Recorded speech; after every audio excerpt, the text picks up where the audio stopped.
They told you to be realistic. And for a while, you listened. You shrunk your dreams down to what seemed safe.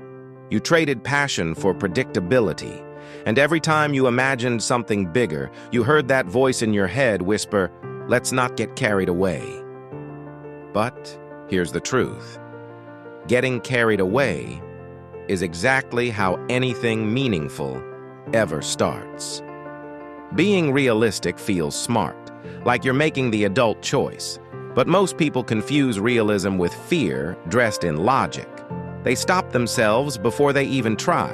They tell you they're just being practical, but what they're really doing is giving up early. They live a life of cautious steps and calculated regrets. You ever meet someone who did everything right? Steady job, steady life, zero excitement.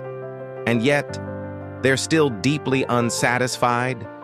That's realism for you. Safe, predictable, hollow. Every time you downsize your dream to make it more realistic, you lose a piece of yourself. You shrink to fit into someone else's expectations, and slowly, almost invisibly, you stop dreaming altogether. It starts small. You skip applying for that opportunity. You talk yourself out of starting the YouTube channel. You tell yourself, maybe next year, and then it's 5 years later. Now, imagine the opposite. You ignore them. You take the risk. You're terrible at first, awkward, uncertain, maybe even laughed at. But you keep going. You learn. You build. You create something that matters to you. And one day, someone else calls you lucky. But they didn't see the years where you chose courage over comfort, where you were unrealistic on purpose. You shouldn't listen because most people aren't building anything. They're surviving. They aren't chasing something. They're avoiding discomfort. But you're not most people. You wouldn't be watching this if you were. So here's a question worth asking.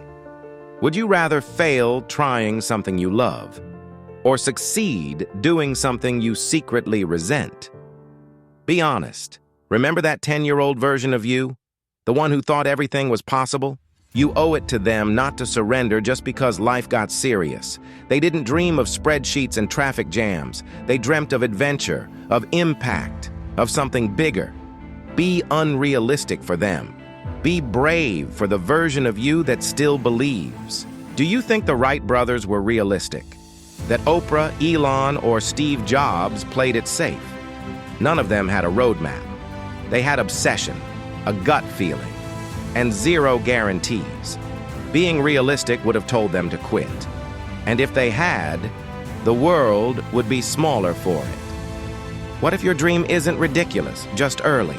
Real talk. You don't get extra credit for living a life someone else designed. At the end of the day, you live with your choices, not theirs. So build something you can be proud of, even if it scares you, even if it takes time, even if no one claps at first, because realism won't build your dream, but belief might. So don't settle for the script they gave you. Write your own, one bold, unreasonable chapter at a time. Subscribe to The Briefing Room, where being unrealistic is the most realistic thing you can do.